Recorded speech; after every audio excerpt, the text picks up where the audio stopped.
प्रत्येकाला आज इंग्रजीची भीती खूप आहे.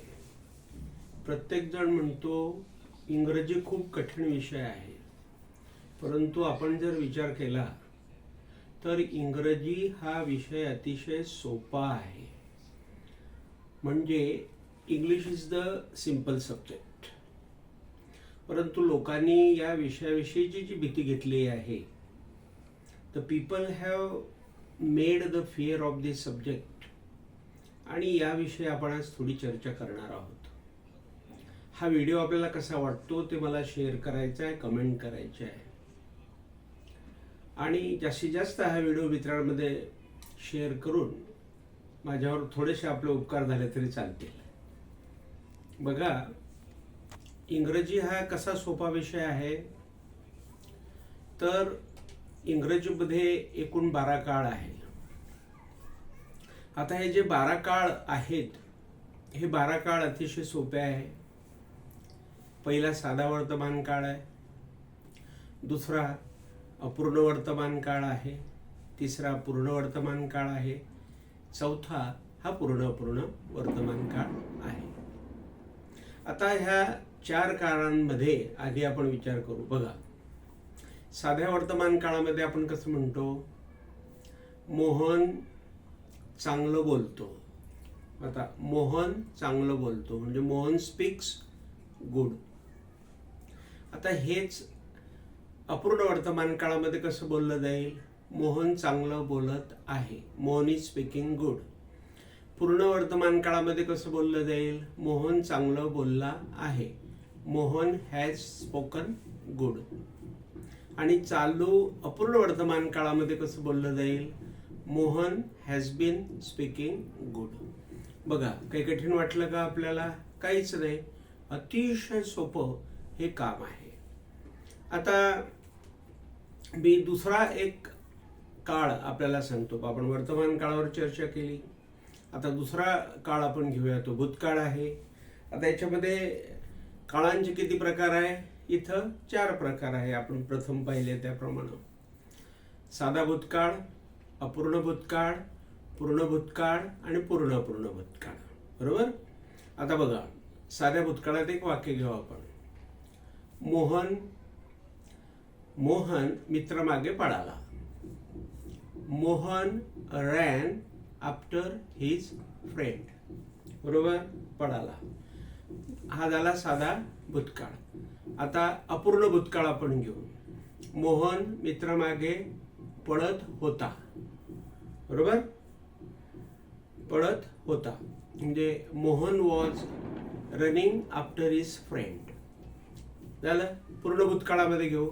मोहन मित्रामागे पळाला होता.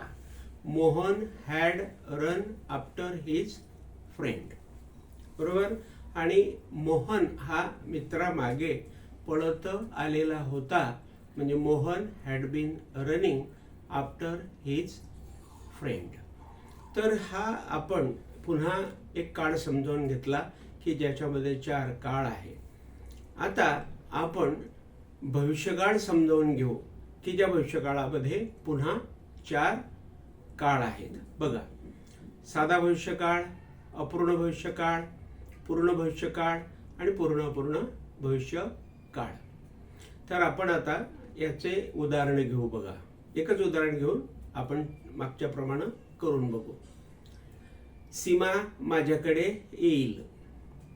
सीमा विल कम टू मी.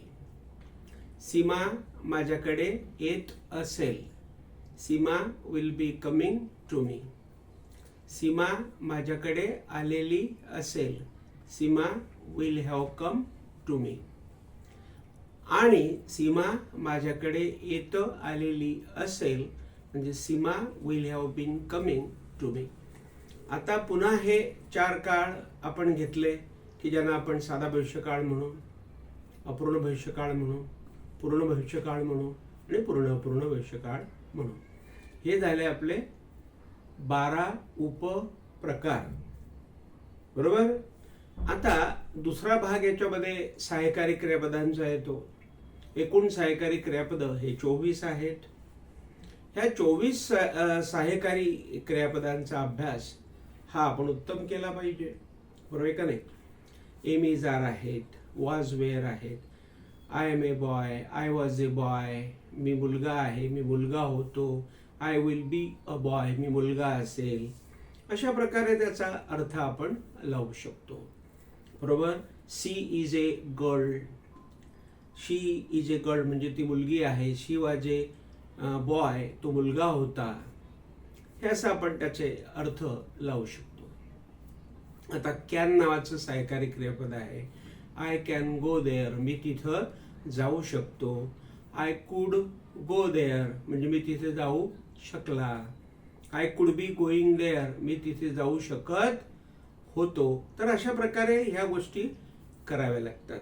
जसं मे आहे, MAY मे, तर हे मे आपल्याला परमिशन घेण्यासाठी आपण वापरतो, बरोबर आहे.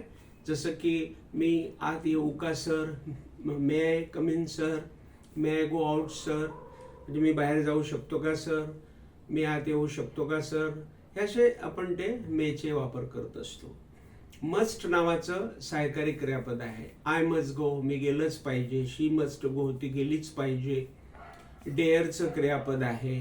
आय डेअर गो देअर, मी तिथं जाण्याची हिंमत करतो. नीड नावाचं सहाय्यकारी क्रियापद आहे. आय नीड प्ले क्रिकेट, मला क्रिकेट खेळण्याची गरज आहे किंवा असते. तर अशा प्रकारे हे सहाय्यकारी क्रियापद आपल्याला मदत करतात. काही प्रेपोजिशन्स याच्यामध्ये असतात. आता एक दोन प्रेपोजिशन घेऊन मी आपल्याला समजावून सांगेल. समजा इन नावाचं प्रेपोजिशन आहे. इनचा अर्थ होतो मध्ये. आता मध्ये म्हणजे जंगलामध्ये, जंगल अधिक मध्ये, उलट करा त्याला इन द जंगल. घरामध्ये उलट करा त्याला इन द होम. वर्गामध्ये उलट करा त्याला इन द क्लास. आणि मग हे आपण वाक्यात वापरलं पाहिजे. मुलं वर्गामध्ये अभ्यास करतात. Student study in the class. घरामध्ये लोक राहतात. People live in the homes, in the houses. People live in the villages. असे आपण सगळ्या प्रकारचे जेवढेही प्रेपोजिशन्स आहेत ह्या सगळ्या प्रेपोजिशनचा अभ्यास आपण अशा प्रकारे करू शकतो. त्याच्यानंतर कंजंक्शन्स आहेत. बघा, कंजंक्शन याला म्हणतात की जे दोन वाक्य जोडते. जसं की आता अँड आहे. I went into the market and bought some vegetables म्हणजे मी मार्केटमध्ये गेलो आणि काही भाजीपाला विकत घेतला. तर असे सगळे कंजंक्शन्स हे दोन दोन वाक्ये जोडण्याचा प्रयत्न करतात. तर अशा प्रकारे आर्टिकल्स आहेत त्याचा बारीक सारीक अभ्यास करावा. पेपर्स वाचावेत, इंग्रजीचे पेपर वाचावेत आणि असा साधा साधा अर्थ काढला, साधा साधा अभ्यास केला की आपण हमखास उत्तम इंग्रजी बोलू शकतो. तर आज हा छोटासा व्हिडिओ मी आपल्याला हिंमत येण्यासाठी तयार केला. कारण प्रत्येक जण म्हणतो की मला इंग्रजी येत नाही. कोणत्या ऑफिसला जा, कोणत्याही कार्यालयामध्ये जा, इंग्रजी बोलणारे लोक फारच कमी असतात. म्हणजे rare persons are there to speak English. तर अशी एक परिस्थिती असल्यामुळे आणि इंग्रजीची भीती खूप असल्यामुळे हा एक व्हिडिओ बनवावासा वाटला. I felt that I should make such A video आणि मी आपल्यासाठी बनवला. कृपया करून व्हिडिओवर खूप कमेंट्स द्यायचे आहेत, खूप शेअर करायचे आहेत. एवढं बोलून थांबतो. Thank you very much.